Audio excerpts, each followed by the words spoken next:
Fala, meus queridos, nós estamos aqui para mais um Mapcast e hoje vai ser um tempo muito especial de mesa. Vamos desenvolver um assunto aqui junto com um amigo, né, David?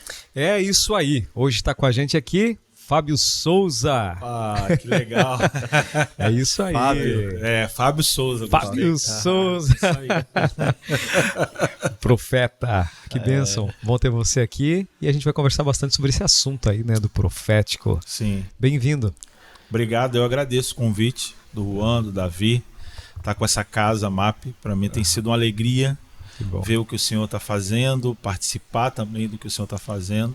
Amém. É um prazer estar aqui com vocês. Show. Amém. E hoje, em especial, a gente quer dar início, né, com um sorteio do nosso último Mapcast. Teve aqui com a gente o deputado Marcos da Rosa.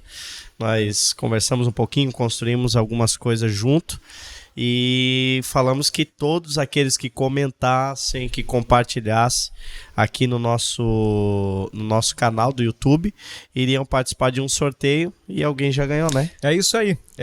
O ganhador é @userlc. Então tá aqui, ganhou o livro Fé Cristã e Ação Política, muito bacana, a relevância pública da espiritualidade cristã. Muito bacana esse livro, então tá aí, é o @userlc, só chamar a gente no direct ali, que a gente vai estar entregando ou enviando esse livro para você. É isso aí. É isso aí, meu povo. Então já vamos para lá, né? Vamos ganhar tempo. Eu acho que é um assunto bem extenso. Fábio, me diz uma coisa. A questão do ministério profético, do profeta, é relevante e existe ainda nos nossos dias isso? Ou foi para uma dispensação, foi para o Antigo Testamento? Hoje em dia é ministério pastoral, é evangelista, é mestre, mas esse negócio de apóstolo, profeta, não existe mais, não é mais relevante? Rapaz, a complicação de se assumir a existência desses dois ministérios porque se tratam de ministérios fundamentais, né? Como Efésios 2:20 fala que a família de Deus é fundamentada pelos apóstolos e profetas, e os que defendem a não existência desses dois ministérios é porque vem essa passagem bíblica totalmente relacionado com a inscrição, a autoria da autoridade bíblica, né? A inscrição da Bíblia, aqueles que escreveram os livros chamados livros canônicos. Então, eles têm autoridade de dizer as palavras de Deus. Então, as pessoas primariamente colocam isso. Se a gente disser que tem apóstolos hoje e profetas, a gente vai colocar as palavras dele no mesmo nível da palavra bíblica. Esse é o grande questionamento. E um outro que eu vejo é Hebreus capítulo 1, que diz: no passado Deus falou de muitas formas, diferentes maneiras, né, de várias maneiras, aos nossos pais no passado pelos profetas. Aí o versículo 2, mas nesses últimos dias ele nos falou através do seu Filho, né, a quem o tornou herdeiro de todas as coisas. Então são duas passagens que geralmente alguém que defende a cessação desses ministérios, eles colocam, né? E eu concordo em partes com a colocação sobre Efésios 2:20. Eu acredito que ali Paulo, no capítulo 2 de Efésios, está falando realmente desse trabalho dos apóstolos e profetas, no sentido de que os profetas, eles trabalhavam na formação da imagem e da esperança messiânica. Falavam de Cristo. Esses profetas, todos que estão dentro do livro canônico da Bíblia, eles falavam sobre Cristo, a revelação da própria palavra de Deus, da ação de Deus prometida naquela época a Israel, né, que se revelou como Jesus, o Filho de Deus, o Filho do homem, o Filho de Davi, que veio para toda a humanidade. Então, os profetas que trabalharam na construção dessa mensagem, Paulo está falando, olha, eles desenvolveram um fundamento. E o outro, que são os apóstolos, são os fundamentos daqueles que andaram com Cristo e foram encarregados primeiramente de dizer aquilo que os profetas disseram se cumpriu. Né? Nós estamos andando na etapa do cumprimento, né? Como você usou a palavra, a dispensação do cumprimento de tudo que os profetas disseram. Então o apóstolo sempre vem na frente relacionado à proximidade desse ministério, desses homens que serviram com esse ministério de Jesus. Eles viram o Jesus que foi anunciado pelos profetas por meio de visões, sonhos e aparições, sem forma exata, sem aparência exata. Eles viram, tocaram, apalparam, eles conviveram com essa encarnação dessa palavra, Jesus, e por isso eles têm essa eminência de serem os primeiros, né? Como Paulo fala, em primeiro lugar os apóstolos, em segundo lugar os profetas. Não tem a ver com uma hierarquia, mas sim pelo fato do trabalho deles estar relacionado mais próximos do Jesus encarnado do que o Jesus proclamado pelos profetas. Então, Efésios 2:20 fala desse trabalho. Eu estou de acordo com aqueles que defendem Efésios 2:20 como os dons que estão relacionados com o fundamento daqueles que andaram com Jesus, daqueles que proclamaram Jesus no passado. Eles formam esse livro, a Bíblia, por meio das suas palavras. Mas também Paulo fala em Efésios 3, entre os versículos 3 a 5, Paulo fala que a dispensação desse mistério que esteve oculto em outras gerações, mas agora foi revelado aos seus santos apóstolos e profetas. Então, Paulo fala de uma continuidade. Em Efésios 2:20, como ele está concluindo um progresso narrativo histórico do desenrolar do plano de Deus, até chegar ao versículo 20 falar que o fundamento desse plano todo desenrolado são os apóstolos e profetas. Mas ele também diz, agora para nós foi dado compreensão do que esses apóstolos e profetas trabalharam aos apóstolos e profetas desse tempo, da proclamação, da compreensão do mistério que foi revelado, que estava claro que foi revelado.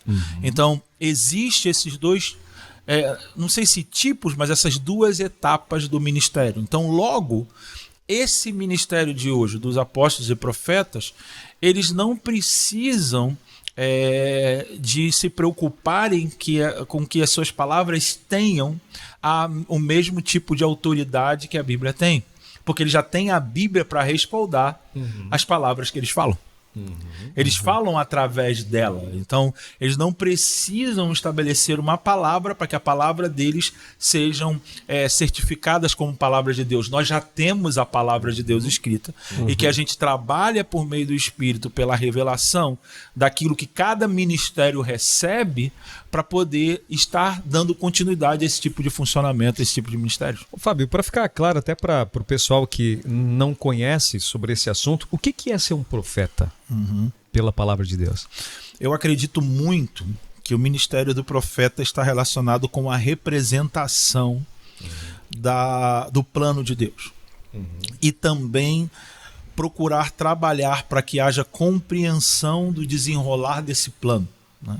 No preparo de uma mentalidade adequada para acompanhar e ser participante, ser agente desse plano de Deus que está em andamento até a volta de Jesus. É praticamente isso, né? Porque eu penso sobre o funcionamento profético ou o funcionamento do profeta, do que Deus fala da primeira vez que essa palavra aparece nas Escrituras, e ela aparece falando de Abraão, no evento lá com Abimeleque. E ele fala, vai até Abraão porque ele é meu profeta e ele intercederá por você. Então, para mim, a figura de Abraão, a representatividade que Abraão tinha dentro do plano que Deus estava desenvolvendo, que ele mesmo estava envolvido, dava essa identificação dele como um profeta. Olha só. Então, a partir daí, Abraão, para mim, é um tipo de profeta que ele tem total responsabilidade com o que foi revelado, que precisa ser desenvolvido para ser representado. Então, para mim, o ministério do profeta está relacionado inicialmente com isso. E depois tem as suas capacidades para poder trabalhar dentro dessas tarefas. E aí tem a ver com as habilidades perceptivas, receptivas, de declarações que vêm por meio de ações de visões, sonhos e a palavra de profecia. Então, isso tem a ver com as ferramentas do trabalho e não o que definem o trabalho do profeta. Isso não é um foco inicial, né? Não é nisso que devemos focar. A visão, o sonho, a palavra da profecia em si, o profetizar. Mas, em fato, em cooperar, estar conectado.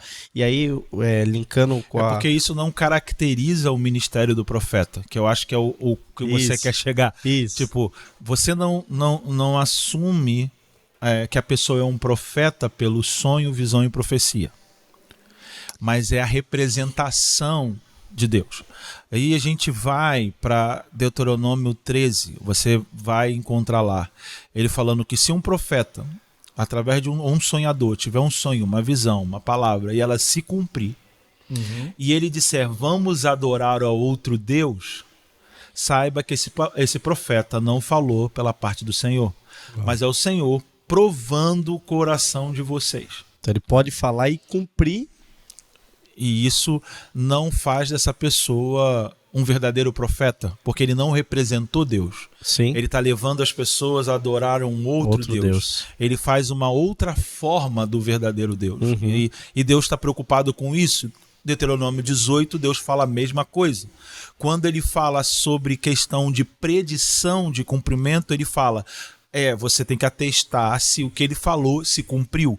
Mas o contexto, ele está falando também que levantaria um profeta semelhante a Moisés, que ele ia determinar o desenvolvimento do próprio povo de Deus. Então, para mim, aí está mais uma tarefa do profeta. Em Oséias, se eu não me engano, 13, 12, vai falar, Deus fez vocês subir e ser guiado por meio do ministério do profeta. Então, outra coisa que a gente pensa que o profeta não é responsável de também conduzir, de cuidar, de apacentar. Claro que sim. Cuidar das pessoas, ajudar as pessoas na caminhada delas. Sim, claro que sim. Só apontar, né? Ele aponta e vocês vão. A grande questão é que a gente ficou com estereótipos sobre o funcionamento de ministérios parados no meio do caminho. Eu até entendo que os irmãos falavam sobre características desse ministério há 30, 40 anos atrás e enfatizarem alguns pontos, né? Porque é o início da compreensão de como vamos voltar a funcionar e acreditar que existam profetas. Mas hoje, né, pela paciência de ler e reler o texto, pelas contribuições que a gente tem de materiais extras bíblicos que ajudam a gente a compreender algumas coisas que a gente não tinha acesso anteriormente, a gente precisa ter mais criatividade para falar sobre. Então, para ficar bem claro, como se reconhece um profeta? Né? Como que a gente tem esse conhecimento? Pô, esse cara é um profeta. Sim. Quando a gente procura redefinir as principais características, eu acho que ajuda bastante. Né? Então, claro que essa função dele de trabalhar pelo conhecimento de Deus, você vai perceber, por exemplo, uma facilidade de fluir no descortinar da compreensão do que está nas Escrituras, que é a palavra revelação. E eu estou começando com esse conceito para depois usar a palavra revelação, porque se eu falo pela revelação, a gente vai falar do revelamento. Sim. Né? E então ele tem uma facilidade de descortinar, de fazer o texto ser compreendido. E aí, para mim, está a grande virtude do ministério profético. Aí está o que Cristo comunica através desse homem, que é chamado para ser profeta. Então, o ministério dele é identificado pelo tipo de homem que ele é. Entendeu a diferença? Não é o ministério que identifica o homem, mas que esse homem é. Você encontra o ministério dele. Porque o ofício que a gente chama, né, é um dom de Cristo. Então tem a ver com o dom do Messias, tem a ver com a virtude para operar dentro do que Deus encarnado veio fazer. E que ele continua operando à direita do Pai, intercedendo por nós. Então tem a ver com uma pessoa. Então o dom não começa no ministério. O dom está na pessoa. A pessoa é a expressão do dom. Não é o dom que é a expressão da pessoa. Ou seja, é natural. Através do modo de viver dela, você percebe. Também tem isso, né? Uma característica que os profetas têm, né? Desse modo de viver. Eles não são presos. Eles não são apegados à forma. Porque eles estão sempre indagando, inquirindo, procurando saber. 1 Pedro 1,10 fala sobre isso. Com respeito a essa salvação. Que os profetas estiveram indagando, requerindo, procurando saber qual os acontecimentos, por meio de acontecimento, qual ocasião manifestaria o Cristo que o Espírito neles operava. O Espírito de Cristo operava sobre eles e eles iam atrás daquilo.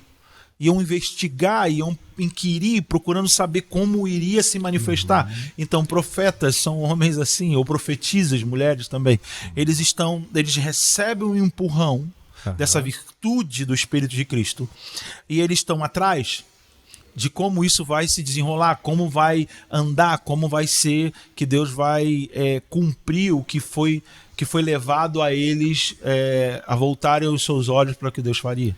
João Batista, ele demonstra muito isso, né? No modo de viver dele, apontava exatamente essa... E tu vê, ele foi profetizado nas Escrituras, no Antigo Testamento, e ele viveu de modo que aquela profecia foi revelada a partir da sua conduta, da sua vida, né? Exatamente. E eu vejo os profetas encarnando a profecia. Não apenas liberando algo, falando ou apontando, mas eles encarnando aquela profecia e a partir daquilo as pessoas olhavam e diziam, cara, a vida dele está manifestando essa profecia, conduta. Tanto que João Batista ele já batizava antes de Jesus vir a batizar, né? Já batizava, já estava em atividade. E o que eu gosto de observar na vida de João é que ele, como o Juan falou, ele entrou numa palavra, a sua gestação foi para colocá-lo dentro de uma palavra que tinha muitos anos atrás. A voz do que clama no deserto, preparai o caminho do Senhor. Então o anjo fala sobre uma criança que iria entrar a partir dessa palavra, ia existir a partir dessa palavra, viver por causa dessa palavra. E isso é legal porque todos nós temos uma palavra que dá vida, que dá sentido. E João Batista, ele é profetizado ao seu pai. Depois, no dia da sua nomeação, seu pai profetiza mais do que ele fará, como voz do que clama no deserto. Né?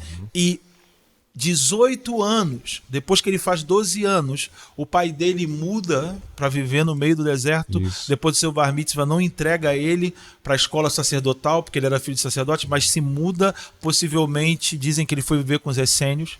E ele passa 18 anos. Aí lá em Lucas capítulo 3, Mateus fala, e veio a mim a palavra do Senhor dizendo. Então, ele teve uma palavra que ele entrou nela, porque ele passou a existir por causa dela. Ele teve uma palavra que explicou o que ele iria desenvolver e ele teve uma palavra de como ele ia demonstrar o que ele foi chamado para fazer. Eu acho que aí fica para a gente muito claro como se desenvolve o ministério profético. Olha só. João Batista fica muito claro, ele é o exemplo do ministério profético. Então, nós somos aqueles que entramos dentro de uma palavra para ser cumprida. Nós descobrimos por meio de palavras dadas a nós como nós vamos desenvolver, ou o que nós vamos desenvolver, na verdade, e depois como nós vamos desenvolver. E a espera, né? Você vê, 30 anos levou até o dia que ele teve certeza como, que tipo de palavra falar, como dar resposta à geração que ele vivia. Isso para mim revela que o tempo de preparo tem mais investimento de Deus do que o tempo de atividade, de atuação. Olha só. O próprio ministério de Jesus, né? Foi. E eu percebo que essa falta de compreensão, de revelação sobre a questão do ministério profético, do entendimento sobre o profeta, como você disse, ele é essa pessoa, né, que ele está trazendo essa compreensão, o que está guiando, não só apontando. A falta disso fez o povo andar perdido. Sim. Sim. Né? Uma geração, a minha, por exemplo, a gente ficava até meio perdido em relação a tudo isso, ou não é, ou pode ou não pode, sempre essa questão. Então, a importância de resgatar essa mentalidade. Muito. Né? A importância da gente resgatar e trazer isso para o centro. Por isso, e eu aprendi uma coisa. O seguinte: você não conhece uma nota falsa estudando a falsa. Você reconhece uma nota falsa conhecendo a verdadeira. Uhum. Então, a maneira correta para mim de sim conhecer o profeta e a movimentação profética não é estudar o que não é e tentar olhar para aquilo que não é e tentar discernir isso aqui é falso, mas é olhar de fato o que é. Porque quando tu tem certeza daquilo que é, o que se manifestar fora daquilo é falso. Em um discurso de Pedro, se eu não me engano é o capítulo 3, ele fala: vós sois filhos dos profetas. É o mesmo que ele dissesse o seguinte: a identidade de vocês foi formada pelos profetas. Uhum. Então, o profeta, ele trabalha também nessa formação da identidade do povo de Deus. Por isso que Provérbios 29:18 diz: sem profecia, 29, 18, sem profecia o povo se corrompe. E ali no hebraico está falando: sem visão profética o povo se corrompe. E a visão profética é as palavras que os profetas transmitem, eles trazem uma ideia do cenário, da paisagem que Deus está formando dentro do tempo que o povo está vivendo. Então eles ajudam o povo a viver de acordo com um padrão de Deus, a viver aquilo que é a vontade de Deus dentro do tempo em que ele vive. Então, isso também tem um trabalho dos profetas, né? de trabalhar formando, representando, trazendo a compreensão. Ensinando, né? Ensinando, e você vai ver que a atividade é muito mais ampla do que às vezes a gente identifica como o que é ser um profeta, né? Uhum. De uma maneira mais comum. Sim. E aí você pode me perguntar, antes que você me pergunte, mas então, essa questão das pessoas que só profetizam para outras. Sim, né? Isso. Claro que para que você faça esse trabalho que está dentro dessa função, você precisa de ferramentas. Se você está tendo uma abertura para o descortinar a revelação sobre as Escrituras, por que você também não vai ter de uma pessoa? Agora, qual é o objetivo de ambas? É você transmitir as Escrituras para a pessoa. Uhum. Ou colocar a pessoa dentro daquilo que está escrito, ou dentro de um padrão, ajudá-la a ser formada. Uhum. Então você não dar a profecia para que a pessoa impressione pela capacidade que você tem de falar sobre ela. Uhum. Porque você não está falando através da profecia sobre você. Você só está mostrando para ela o que Deus está trabalhando na vida dela, ou que Deus quer formar na vida dela. Uhum. Né? Então não tem a ver com você demonstrar capacidade, tem a ver com você oferecer ferramentas para que a pessoa se desenvolva naquilo que ela precisa desenvolver também. Naquilo que Deus tem para ela, né? Isso. Paulo fala em 1 Coríntios 14, né? Uhum. O que profetiza, mas o que profetiza aos homens para edificar, exortar e consolar. Isso está no âmbito de pessoa, profetiza aos homens. Então, geralmente, quem profetiza aos homens funciona pelo espírito o espírito da profecia, não, o dom da profecia. Uhum. Pela manifestação do espírito. Então é o dom de profetizar. Então o dom de profetizar são que essas pessoas têm quando elas têm frequentemente palavras sobre pessoas, sobre situações de um grupo de pessoas. Né? Elas carregam impressões, insights, percepções, e elas fica aquela coisa, né? O que eu faço? O que eu faço com isso que eu percebo? Então, isso tem a ver com um dom de profetizar, né? E não necessariamente com o trabalho de ser profeta. Então eu ia mesmo te perguntar, né? Qual que é a diferença, né? Como distinguir isso, né? O dom profético para o ministério profético. Ofício, que hoje em dia está bem então comum. É praticamente isso que a gente veio conversando e eu acabei entrando nela, né? Então, mas é bacana isso. O ofício tem a ver com a compreensão, com a representação, com a formação. de outros, do povo de Deus e até de outros profetas. Você vai ver pela história do profetismo bíblico, se inaugura escolas de profetas na época de Samuel. Então, possivelmente, Samuel foi o primeiro a organizar um funcionamento profético. Ele começou uma escola em Ramá e, através de música, ele transmitia a esses homens que tinham essa característica de descortinar, de revelação, a compreensão do que Deus prometeu ao povo de Deus. E eles ajudavam o povo a compreender. Né? E possivelmente Samuel usa o livro de Deuteronômio porque é um cântico. As palavras é a profecia da lei. Ali Moisés está sentado profetizando a lei num tempo de transição. Então ele está olhando o passado e fazendo uma leitura correta de como foi o processo até aqui e colocando padrões de como eles têm que fazer adiante. Isso é leitura profética. Então ele sabe ler e fazer uma retrospectiva também de como Deus trabalhou até aqui e por que nós precisamos trabalhar tais coisas para poder continuar andando naquilo que Deus quer desenvolver.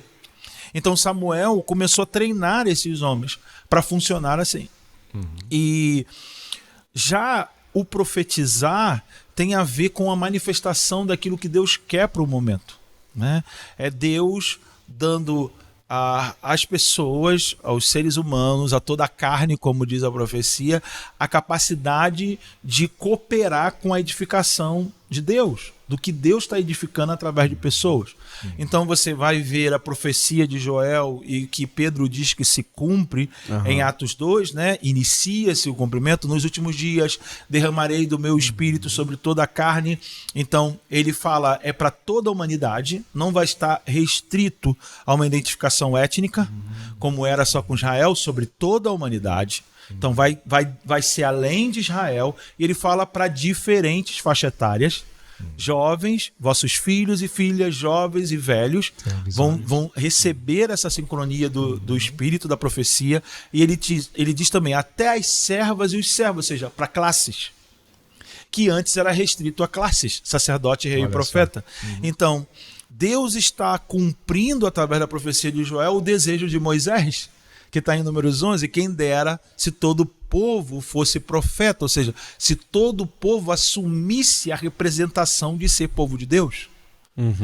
Então, o espírito profético, ele trabalha na distribuição desses dons, ou do dom de profetizar, para que haja edificação mútua, para que possamos servir uns aos outros. Né? Agora, o trabalho do profeta é desenvolver as pessoas que estão recebendo essa manifestação. Então, como eu identifico uma pessoa que tem um dom, né, de profetizar, e ela é muito sensível a isso, primeira coisa, você vai ver essas pessoas envolvidas com intercessão, você vai ver essas pessoas apaixonadas com oração, com adoração, com dança, com louvor. São expressões proféticas da igreja. Então essas pessoas estão aí. E elas funcionam dentro do dom de profetizar para fazer isso. Para dançar, para cantar, para ministrar o louvor, para interceder. Geralmente a gente não nomeia como dom de profetizar, mas quando a pessoa está percebendo que está no ambiente e que música cantar, isso é uma vertente do dom de profetizar, que é a palavra de conhecimento. Eu estou percebendo a situação do lugar. Uma leitura do ambiente, está ministrando algo pelo conhecimento que vem pelo Espírito, entendeu? A sabedoria, uma canção que está trazendo uma compreensão do tempo que as pessoas estão vivendo naquela congregação. E também uma pessoa expressa isso através da dança, que ela está intercedendo porque ela sente uma carga no seu corpo, que é a palavra de ciência, né, ou de conhecimento por meio de impressões no corpo. Isso tudo está dentro do pacote do dom de profecia. E isso está distribuído para todos. Agora, o que faz um profeta? Um profeta trabalha com um âmbito maior, porque trata-se de uma compreensão escritural de como desenvolver o que está disponível. De como a gente utiliza tudo que está disponível, como a gente utiliza as ferramentas do dom de profecia que está disponível, como a gente funciona na intercessão, no louvor. Por isso que eu acredito e sonho com isso, tá? A igreja precisa de fundamentação profética nessas expressões. Às vezes a gente vê pessoas que têm um nível de expressão na música, na intercessão. Por quê? Porque tem um desenvolvimento do dom de profecia, profético. Elas precisam desenvolver o dom para desenvolver aquilo que elas fazem. Né? Então, não é só desenvolver o que elas fazem, é o dom para o que elas fazem. E Paulo falou uma outra coisa que vale para ambos, né? Tanto para o ofício de profeta e o dom. Ele fala: o que profetiza, profetize na proporção da sua fé. Romanos 12, 4. Então não é crescer a profecia, é crescer a proporção da fé. Quanto mais estando envolvido dentro do ambiente profético, mais eu desenvolvo a proporção, a medida da minha fé no plano de Deus, em Cristo, no plano de Deus, maior vai ser a minha habilidade profética. E pensando em tudo isso, tu falou, qual é o maior desafio hoje para resgatar e desenvolver essa mentalidade profética? Quais são as barreiras, os desafios, o que você percebe, né, na tua experiência? A gente não falou muito da tua história, né, porque a gente vai ter um outro momento para isso, mas hoje, né, na caminhada que você tem, e vamos falar da nossa realidade brasileira. Eu não sei como tá na Europa, na Ásia, na América do Norte, América do Sul, não sei. Eu sei um pouquinho de Brasil, né? Qual é o desafio para isso? E as barreiras que a gente precisa vencer? O desafio, ele tá dentro da pergunta anterior, né? A gente entender que um ofício ou um ministério, ele está dentro de uma escolha que vem de Deus. Em Efésios 4:11, quando Paulo está falando sobre esses ministérios, ele fala o seguinte: olha, de Cristo vem uma virtude, porque ele conquistou o direito sobre toda a humanidade, levou cativo o cativeiro e deu o dom aos homens. Ele conquistou todos os direitos sobre a humanidade. Então Paulo está dizendo, olha, por ele ter esse direito, ele escolheu uns para. Sim. De acordo da medida do dom de Cristo. Então ele escolhe pessoas, ele aponta pessoas. E um dos problemas que nós temos é que muita gente quer ser, por causa da ideia popular que se tem do que o dom pode favorecer.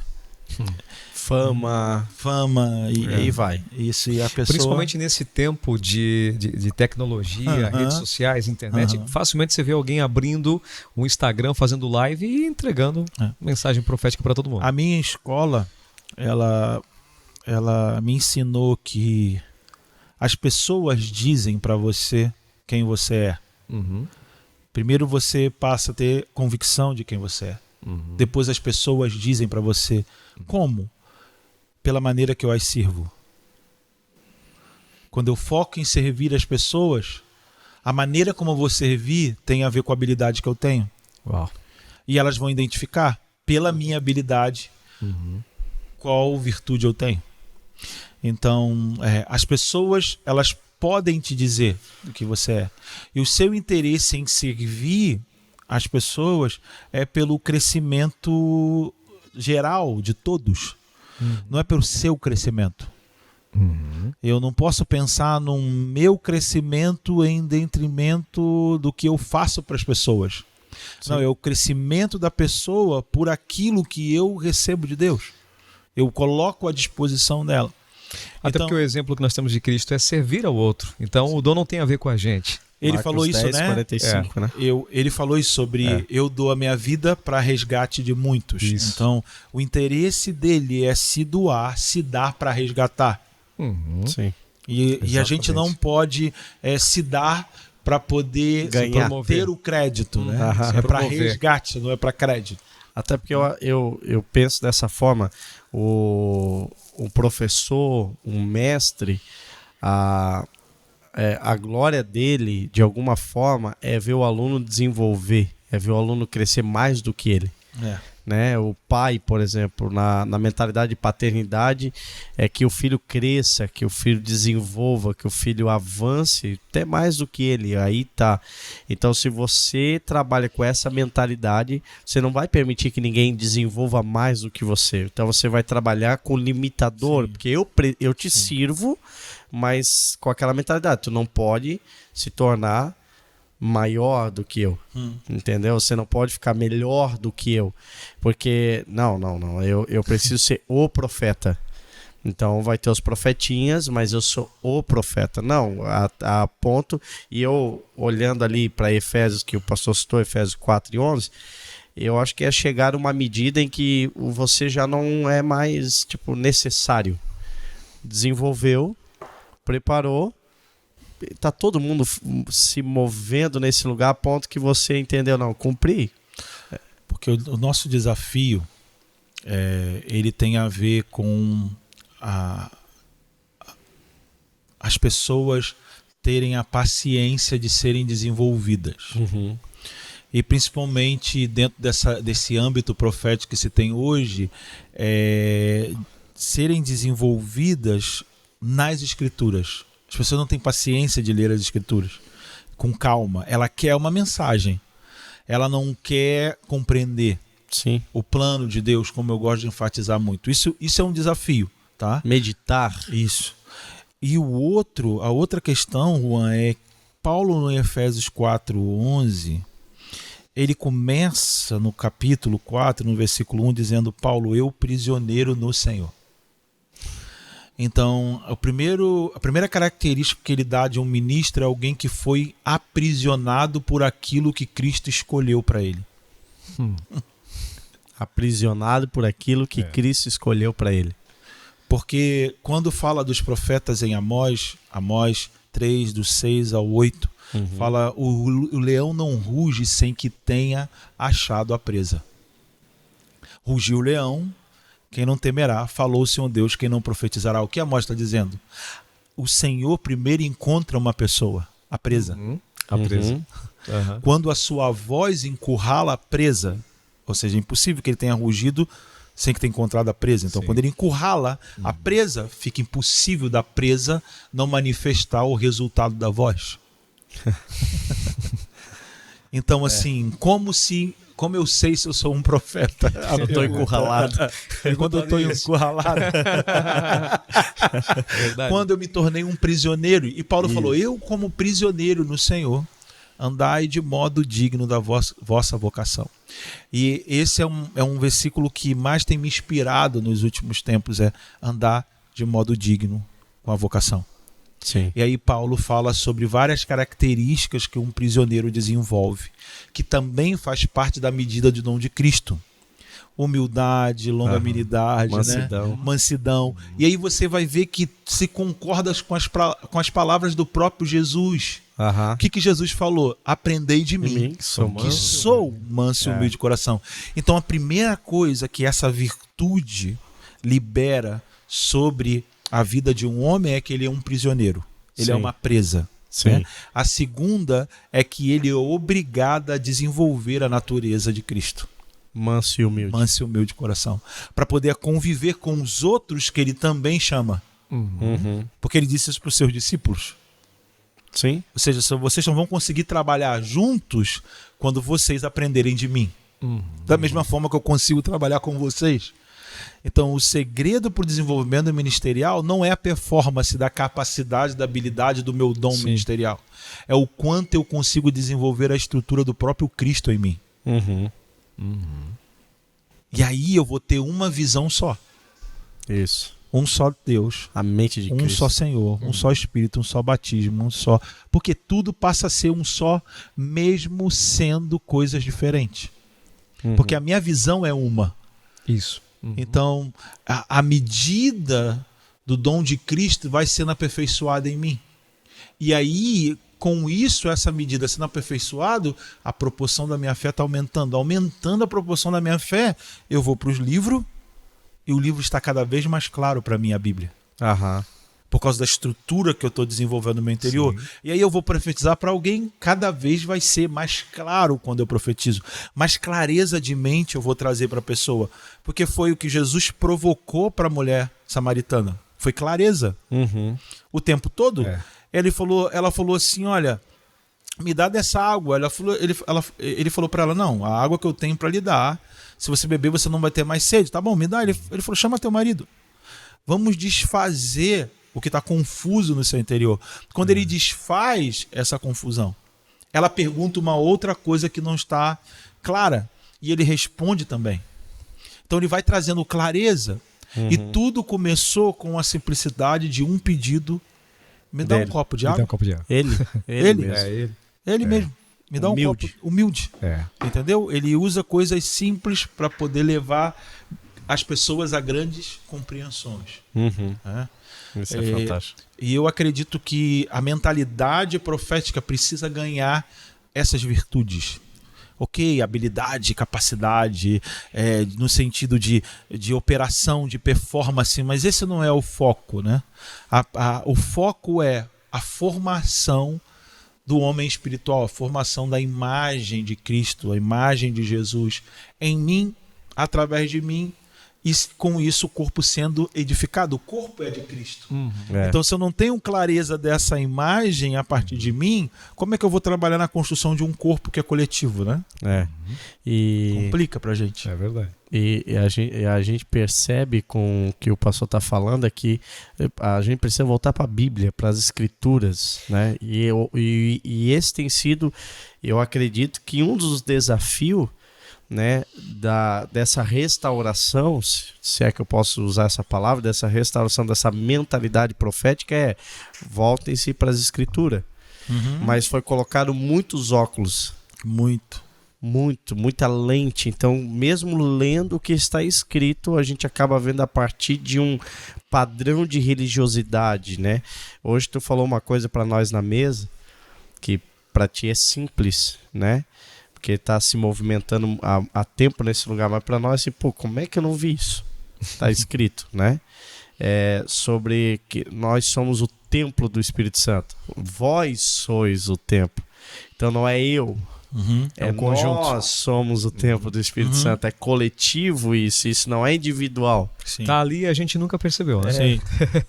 Então, eu percebo que é o desafio de meditar, ler as Escrituras sem nenhuma lente, tirar tudo, as nossas teologias, não desqualificando, dizer que não presta, não é isso que eu quero dizer. Um grande homem de Deus, Michael Bickle, diz que Deus ofende a mente para revelar o coração.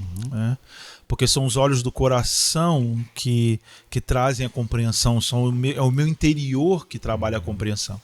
Então, as mensagens proféticas disruptivas, né? Elas têm esse trabalho, esse objetivo, né? Trazer para a gente a clareza de algumas barreiras que eu criei, algumas lentes que eu coloquei e que não precisavam.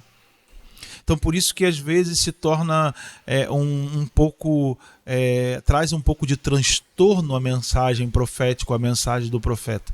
Mas ele não faz isso para intimidar.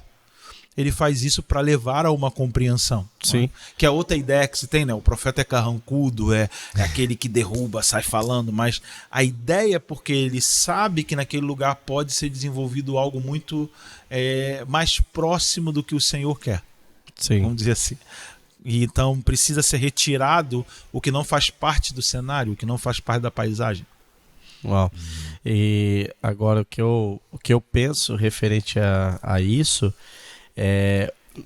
olha o desafio que nós temos, né? Diante desse que o pastor colocou aí, mas olha o desafio que a gente tem, porque a igreja brasileira hoje ela é pastoral, né? A igreja brasileira é pastoral, ela é fundamentada por pastores. São pastores que estão na frente, são pastores que lideram, são pastores que ditam, o ministério pastoral que está diretamente guiando essa igreja, né?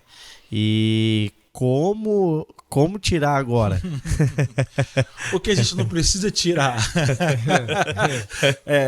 Eu acredito que sobre isso a gente volta de novo para as Escrituras e vai ver no livro de Atos que a liderança da igreja sempre foi apostólica, profética e de mestres. Profetas, apóstolos e mestres. Apóstolos, profetas e mestres. O trabalho pastoral é um trabalho que chega depois e ele é citado por Paulo pela necessidade do pastoreio também.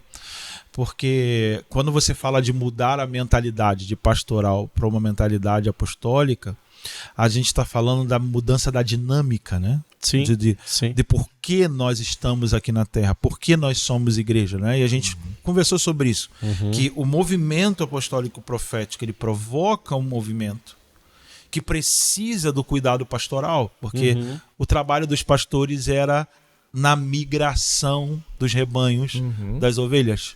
Então, ele precisa cuidar do movimento, enquanto as coisas estão se movimentando.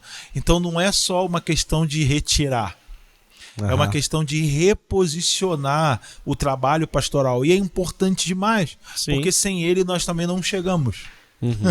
Nós não conseguimos chegar do outro lado.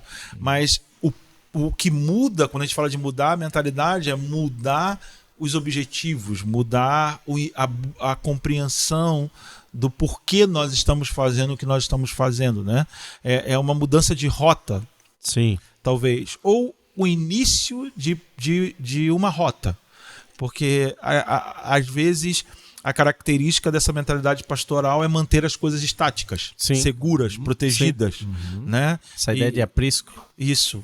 E o que a gente fala quando a gente fala de mente apostólica, mente profética, está relacionado de avanços, expansões, de progressos na compreensão do plano, da nossa atividade no mundo, dentro da nossa geração.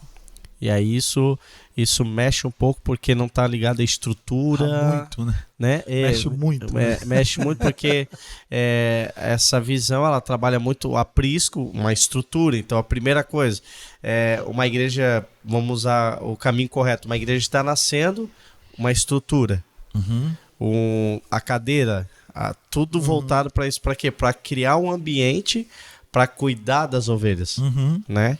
E quando você começa com uma visão apostólica e profética, você não olha para isso. Porque você está cuidando da fazenda e não só do aprisco. É isso aí. O aprisco é só um lugar da fazenda. Tá explicado. Então, eu penso que essa reforma, né? E hoje é o teu trabalho? Hoje é o que tu tem se movido? É isso que eu quero. Vamos dizer que hoje eu estou voltando a trabalhar e o que mais tem me perseguido em pontuar são essas coisas. Tanto do que a gente conversou sobre o ministério profético, né?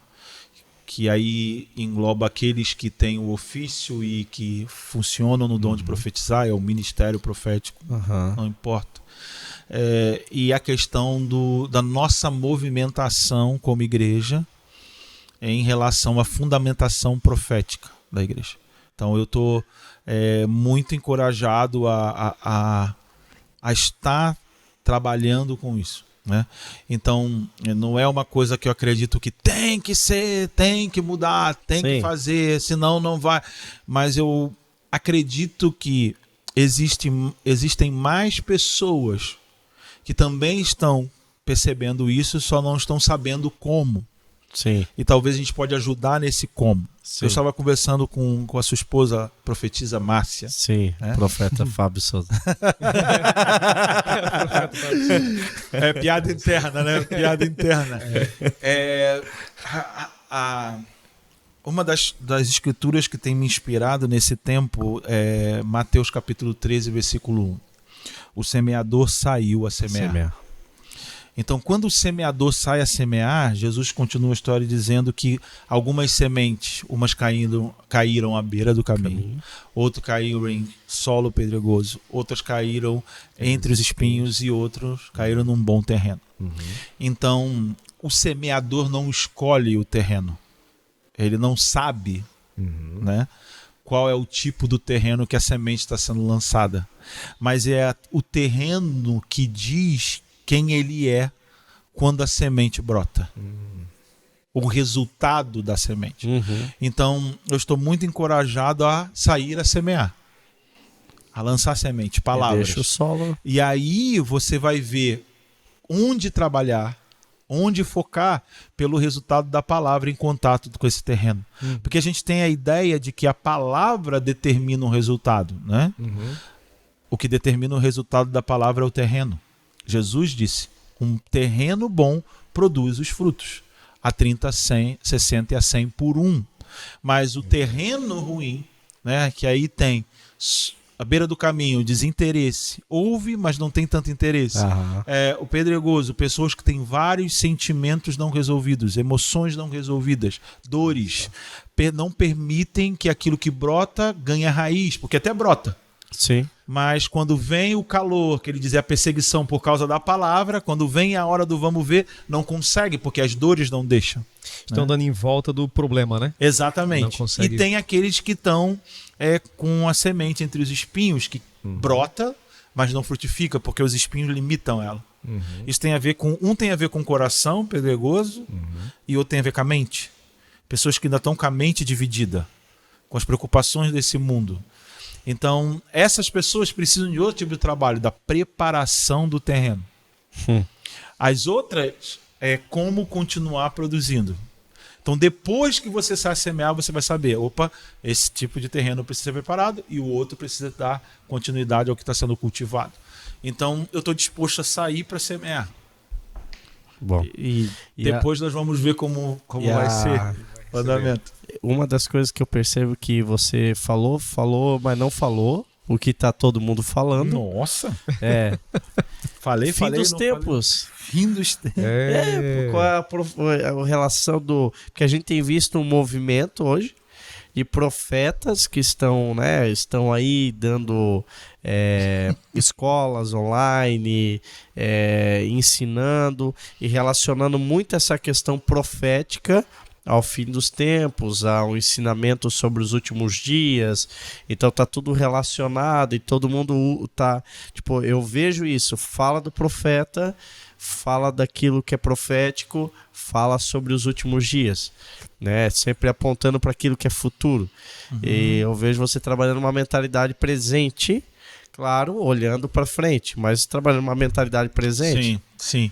Eu acredito que tem muita gente séria que está fazendo isso que você está falando e eu acredito que quando você associa esses temas como única atividade do ministério profético, você está limitando a atividade do ministério profético.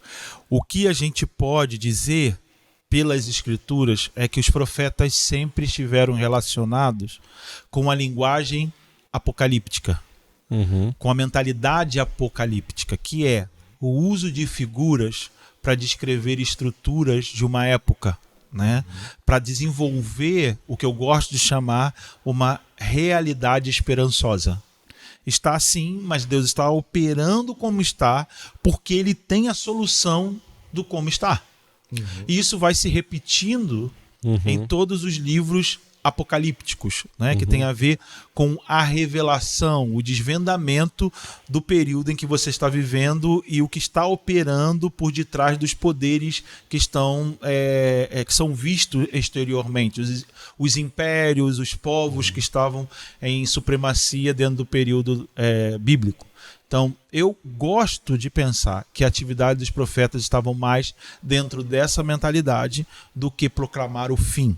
Até porque que para os profetas hebreus e judeus, o fim era o término de um domínio dentro de uma era, de uma mentalidade de um império. E não num fim do mundo. Mas todas as profecias estavam atreladas ao fim do domínio dessa era, desse tipo de mentalidade, desse império, e a restauração do seu povo Israel, entendeu? Então eles estavam inicialmente partindo disso, né?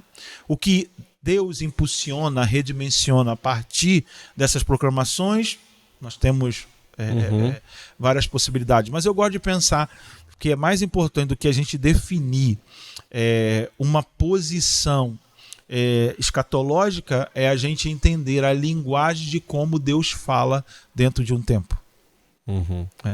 Porque eu acho que vale mais a pena a gente investir em sempre estar mantendo o povo alinhado, atualizado, com a visão correta do que Deus está fazendo naquele tempo que com a verdade presente que está dentro de um tempo, do que você determinar acontecimentos do que Deus disse que irá fazer.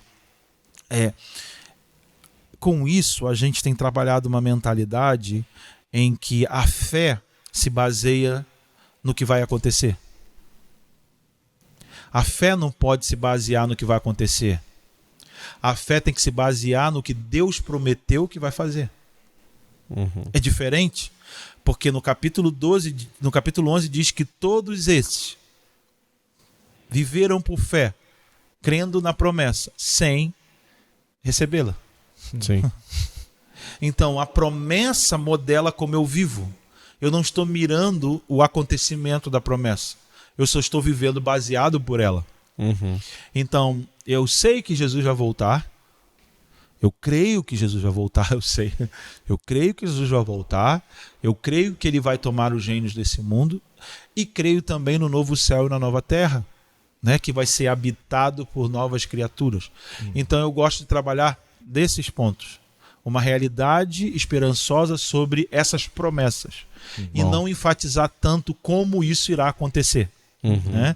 Porque quando os discípulos de Jesus quiseram saber detalhadamente quando algumas coisas iriam acontecer, ele falou: não compete vocês a saber esse tempo e época que estão reservados para o seu Pai. Não quer dizer que Deus não iria fazer aquilo que eles estavam perguntando. Mas Jesus disse... De Atos, capítulo 1. Isso. Né? Quando restaurar... É nesse tempo que você vai restaurar o reino a Israel. Jesus falou: não compete vocês a saber. Então, nós não estamos chamados a administrar acontecimentos.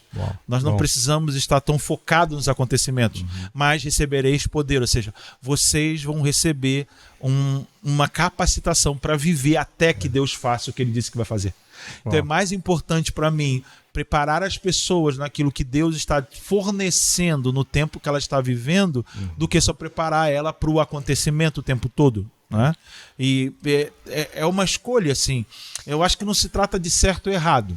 Sim. Eu acho que é um fator limitador dizer que o ministério do profeta está somente relacionado com isso. Aí foca em cima disso, né? E a minha grande dúvida aqui, ele vem antes, durante ou depois da grande tribulação? A minha dúvida é se vai haver grande tribulação. Acabou com tudo. Agora complicou. Quebrou até os apresentadores. Né? É a maneira de você sair desse tipo de pergunta. E aí, Jesus, mata essa, Jesus. Ai. Não alguém tem um palpite aí? Uau. É a maneira, né? A gente tem que aprender a dar jeito nas coisas. E então hoje, para que a gente consiga ficar livre de algumas movimentações, ventos de doutrina, é trabalhar para que a igreja, a congregação, a comunidade de fé alcance um nível de maturidade que ela consiga discernir esses ventos de doutrina que podem levar a gente de um lado para o outro. A grande ponto, Juan, disso não é só discernir os ventos, é ter o conhecimento das implicações da obra do Filho de Deus. Né? E a unidade da fé, que para mim é a gente crescer numa compreensão de como se mover no que está disponível, unidade da fé, né? E a estatura da varonilidade. A estatura do varão perfeito, ou seja, como lidar com a estrutura do homem que está sendo recriado. Como eu vou lidar com isso diante do mundo que eu vivo, né?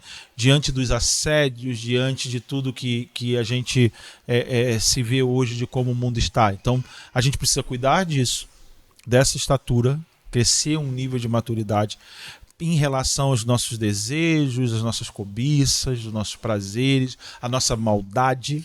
Precisa, porque Paulo continua despojado do velho homem, revestido do novo homem criado em Cristo Jesus, renovando o espírito do entendimento. O conhecimento do Filho de Deus, né? Como o Filho de Deus se tornou Senhor do cosmos, as implicações desse plano redentivo, de nós estarmos assentados com Ele nas regiões celestiais, habitarmos no reino do Filho do seu amor, tudo isso que está disponível para nós, e a unidade da fé, que é como operacionalizamos, como nós vamos operar dentro de tudo isso. Né? A unidade da fé. Então isso, nesse foco, a gente vai acabar tendo um tipo de estrutura que os ventos de doutrina não vão chamar a nossa atenção. Porque se a gente cresce nesses pontos, nós vamos estar crescendo em maturidade. E Paulo está dizendo que quem se importa com o vento de doutrina são meninos. E a gente tem que pensar no que Paulo fala que é ser menino. Em 1 Coríntios 13 ele fala: quando eu era menino, eu falava coisas de menino, me preocupava com coisas de menino, até que me tornei homem. Então Paulo está dizendo que quando ele era um grande rabino conhecedor da Torá e discutia nas sinagogas e brigava pela sua opinião e perseguia a própria igreja de Deus, ele era menino. Menino não é sem entendimento de nada. Não. Menino é imaturidade na forma de como você usa o que você sabe. Menino é imaturidade na forma como você usa o que você sabe. Isso é ser como menino. Isso acaba provocando ventos de doutrina. Fica a pessoa de um lado para o outro.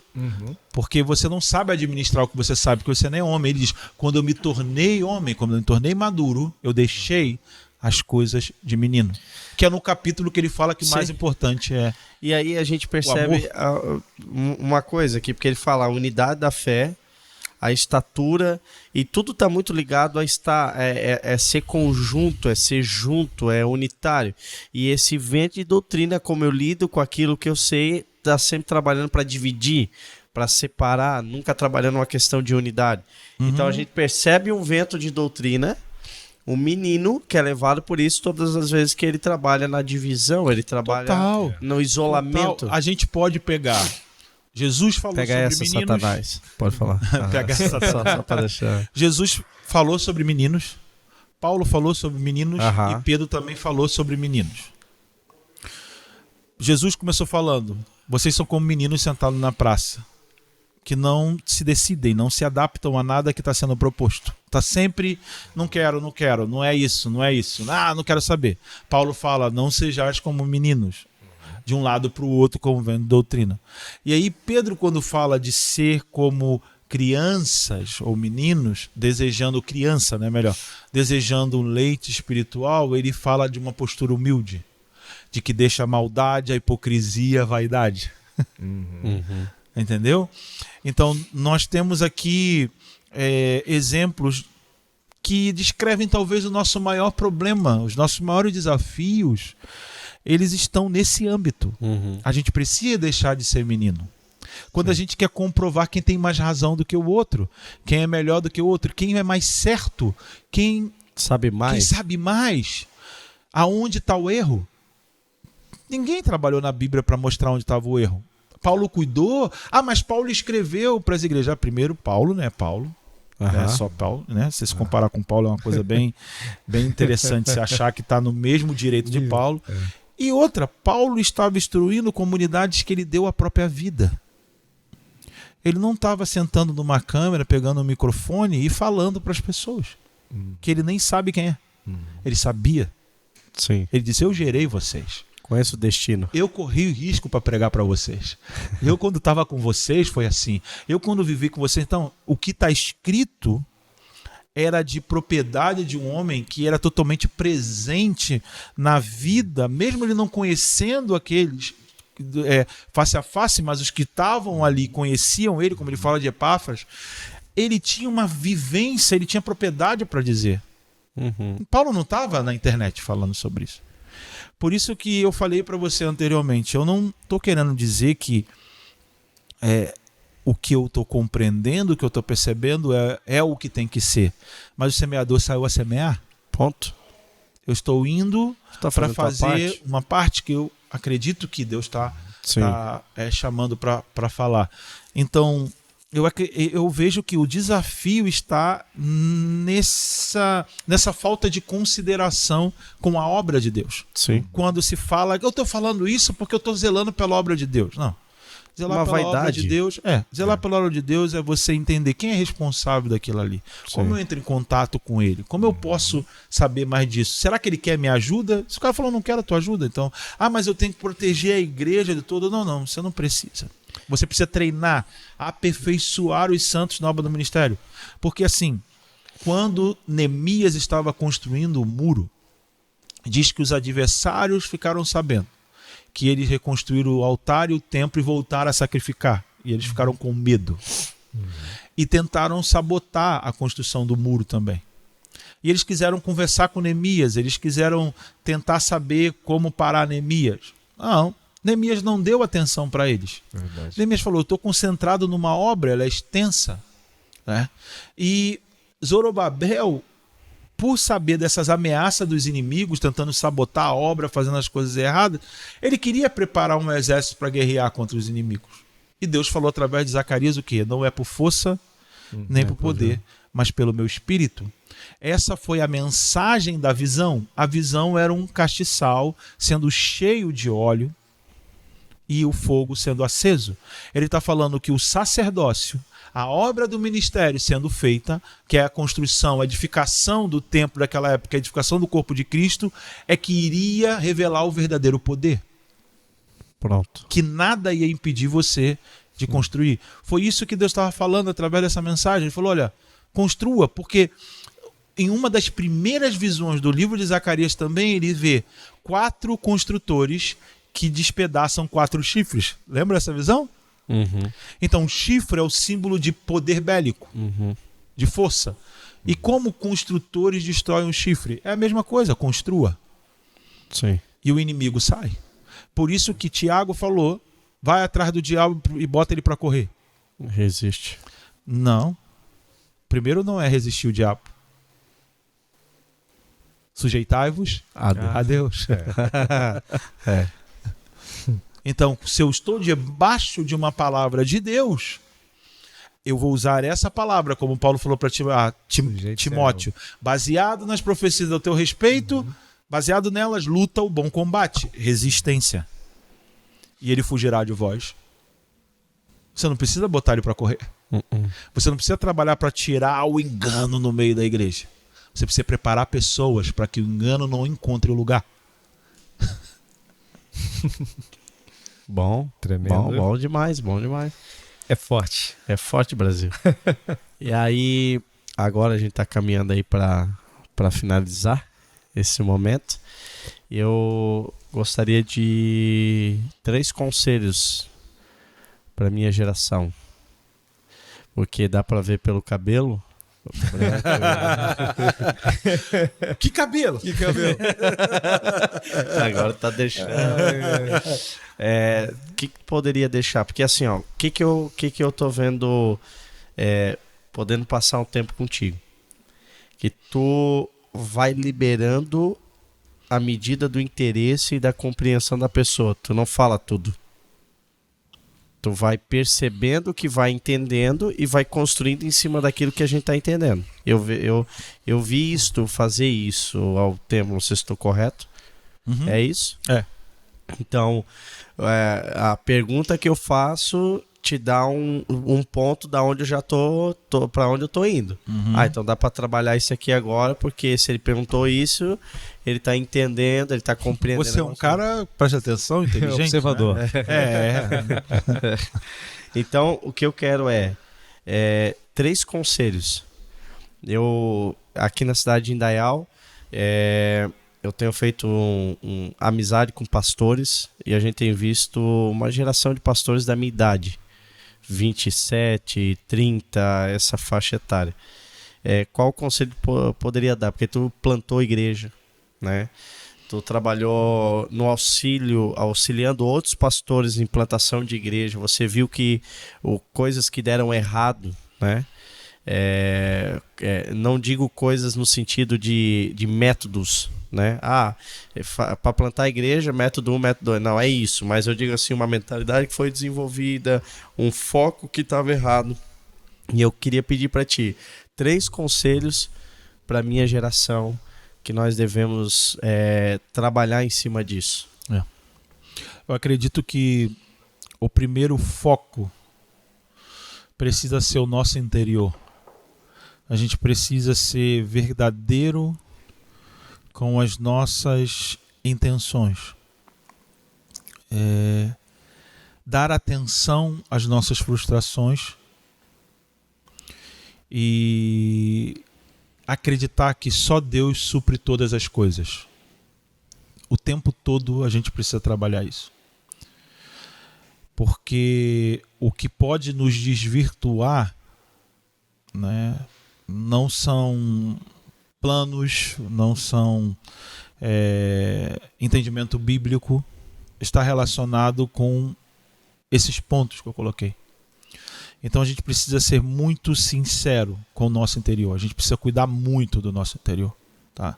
Para que eles encontrem, para que o nosso interior encontre satisfação em Deus, para que ele encontre refrigério em Deus, para que ele encontre verdadeiramente o que Pedro prometeu. Olha, arrependei-vos e convertei-vos, para que da presença do Senhor ele envie tempos de refrigério. Então esse refrigério precisa tomar conta do nosso interior. Você precisa parar para cuidar dessas áreas no nosso interior. Faça. Não espere, não empurre, não acumule. Trate. Okay? Porque o tratar vai permitir avanços e vai permitir uma caminhada mais constante e mais longa. Um outro conselho prepare pessoas mais do que cuide para que as coisas funcionem bem. Eu tenho meditado muito no fato de Moisés recebe uma grande palavra de Deus, uma revelação para tirar o povo do Egito. E ele sai dali da conversa de Deus. Alguns dizem que ele ficou 7 dias conversando com Deus. Deus preparando ele, convencendo ele, beleza, vou. E no meio do caminho, um dos textos mais loucos das Escrituras, assim, Deus vai lá para matar ele. Como é que Deus tenta matar o cara que ele mandou libertar o povo, né? E pelo que a esposa faz, dá a entender que Moisés falha num ponto principal, né, de preparar o seu filho para a promessa que Deus havia feito aos seus patriarcas. Então, ele não desenvolveu fé nos filhos dele. Ele não se preocupou com o futuro. Ele estava tão preso ao passado. E depois despertado do passado para fazer aquilo que estava sendo chamado para fazer naquele momento, ele não se atentou para o futuro. Porque a promessa de Deus era para o futuro. Ele não estava só libertando o povo para que o povo fosse livre do Egito. Ele estava cooperando com o tempo dentro daquilo que Deus iria ainda cumprir do que ele prometeu para o seu povo. E ele deixa de circuncidar seu filho. Ele deixa de formar fé no seu filho. E aí, depois de tudo, Moisés, isso acontece com ele, a mulher dele corta o prepúcio do filho, ele não é morto, e ele começa a jornada com o povo e vai caminhando, chega os fins dos dias de Moisés. Começa a etapa de Josué. Josué capítulo 5 diz que todos os que nasceram no deserto, de todos que nasceram no deserto, e de todos os homens que saíram do Egito, homens de guerra, morreram no deserto. E todos aqueles que nasceram no deserto não haviam sido circuncidados. Então, de novo, como é que Moisés está com o povo durante aquele tempo todo e não circuncidava quem nascia? Nascia dentro da peregrinação em direção do cumprimento de uma promessa. Então, de novo, ele não preparou uma geração para o futuro, porque ele estava muito ocupado em resolver os problemas que estavam acontecendo enquanto eles caminhavam para o futuro.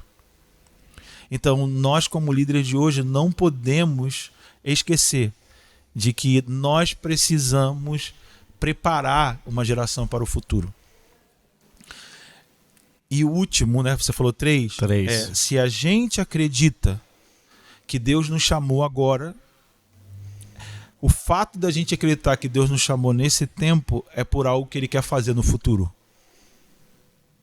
Ele me atrai nesse tempo. Ele me atraiu quando eu tinha 20 e poucos anos. Mas eu estou aqui com 40 e poucos, 45. Então, aqui, quando Ele me atraiu, ainda é por causa do que Ele quer fazer lá na frente, quando eu tiver com 60. Então, qual é a maneira de eu dar crédito ao que Deus está me chamando para fazer agora, crendo que isso tem a ver com o futuro? Eu olho para os mais novos e dou prioridade para eles. Se eu estou vendo o futuro, quem está atrás de mim está na minha frente. Então eu preciso dar prioridade para aqueles que estão atrás de mim. Porque homens de futuro pedem antes de morrer que os seus ossos sejam levados quando Deus cumpriu o que ele disse. Ou seja, eles não estão pensando nele mesmo. E a única coisa que eu estou pedindo para essa geração, que eu estou tendo contato mais nova do que eu, por favor, me levem para o futuro. Boa. Top. Isso vai valer. Bora, vamos levar. Se ficar no Rio é um pouco longe. Eu tô aqui em Itajaí. Gente, é isso aí. O Mapcast de hoje. Aqui com o Fábio Souza, né? Nascido e criado no Rio de Janeiro. Carioca, flamenguista. Eu não ia. Vamos passar essa. Pai de 2 filhos. Isso, Vitor, 24 anos, Rebeca, 14, casado com Luciana Viana Fernandes Souza. Congrega hoje? Mevan, Itajaí. Seu pastor?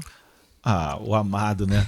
O nosso pastor, o Zermínio, o pastor do Brasil, o nosso pai. Isso aí, glória a Deus. Então, vamos para frente. Obrigado, né? Obrigado por atender o nosso convite. Obrigado por poder estar na mesa aí construindo algo. Acho que não é o primeiro. Apenas nesse vai ficar. É o primeiro, mas não é só nisso que vai ficar. Não é o último. O último, né? Nós vamos fazer alguns podcasts juntos. Legal. Quero agradecer mais uma vez a Monken, né? Monken na pessoa Preciosa. do Natan. Toda essa estrutura à disposição, sempre nos servindo. Estamos saindo para fechar, né? Fechou. É isso aí. Então, David, mais uma vez, obrigado. É isso aí, tamo junto. Que Compartilhe, né? O pessoal compartilha isso aí. Se ficou muito alguma dúvida, Profeta Fábio Souza. Eu agradeço vocês, agradeço não só por esse podcast, mas por todo o carinho que a gente vem recebendo já há 1 ano, né? Que a gente tem vindo aqui. E é muito bom estar com vocês. E realmente eu falava com a profetisa Márcia, que o terreno é muito propício, né? O que Deus tem feito em vocês é precioso. Então eu venho mais por aquilo que Deus está fazendo do que está fazendo algo aqui, né? Está trabalhando em algo. Então eu agradeço muito o carinho de vocês. Né? Obrigado pela oportunidade. Por acreditarem. Para não ficar só nas minhas palavras. Não é? Gente, fechou então. Obrigado a todos que acompanharam a gente, obrigado a todo mundo que trabalhou, cooperou, né, para que o Mapcast esteja acontecendo. Deus abençoe a Livraria Cristã Casa do Leitor, que tem sempre investido, dado alguns livros para a gente poder sortear. A gente quer agradecer todo mundo. E falar para o pessoal que quiser saber mais sobre o Profético, a gente está trabalhando na construção de uma plataforma. Uau. E o nome dela é Classe Zacar. Né? Eu, minha família, eu e minha esposa Luciana, nós estamos nos movimentando através desse nome que tem uma identificação com a tribo de Isacar, que eram conhecedores do tempo das épocas e o que Israel deveria fazer, cooperavam na movimentação e na articulação do povo de Deus. Então, dentro dessa classe Isacar, nós vamos ter nossas escolas de treinamentos e a gente está com o Instagram, né? @classe Isacar, você pode seguir lá. A gente pode botar o link aqui, né? Isso, pode. pode. O pessoal tava mesmo pedindo agora. Era o pessoal dele? Isso. Ah, então tá. O meu é @Fábio Souza M38. M38. Souza M38. Fábio Souza. Mas é legal seguir da classe Isacar, porque lá a gente vai estar falando sobre os detalhes da plataforma, que a gente vai ter treinamentos online já disponibilizados. Material, né? Final, material. Para pesquisa, para ampliar esse bastante entendimento. Legal. Então, é importante você já ir lá no Instagram, já começar a seguir, porque ainda não está no ar, né? Ainda não. O Instagram já. O Instagram, mas eu digo a plataforma não. Então, através do Instagram, quando vir ao ar a plataforma, você já vai ter o conhecimento para ser um dos primeiros já poder acessar essa plataforma. Eu já estou lá, né? Já estou compartilhando. Já tem, né? De tempo em tempo colocado. Já tem o material dentro do Instagram já tem disponível para a gente ali. As observações proféticas. Observações proféticas. Então é interessante. Dá uma olhada lá, que tem uma observação profética falando sobre o número 22. Tem mesmo? Tem. Vamos lá. Eu tinha esquecido dessa. Fechou então? Deus abençoe a todos. Um forte abraço. Até o próximo Mapcast.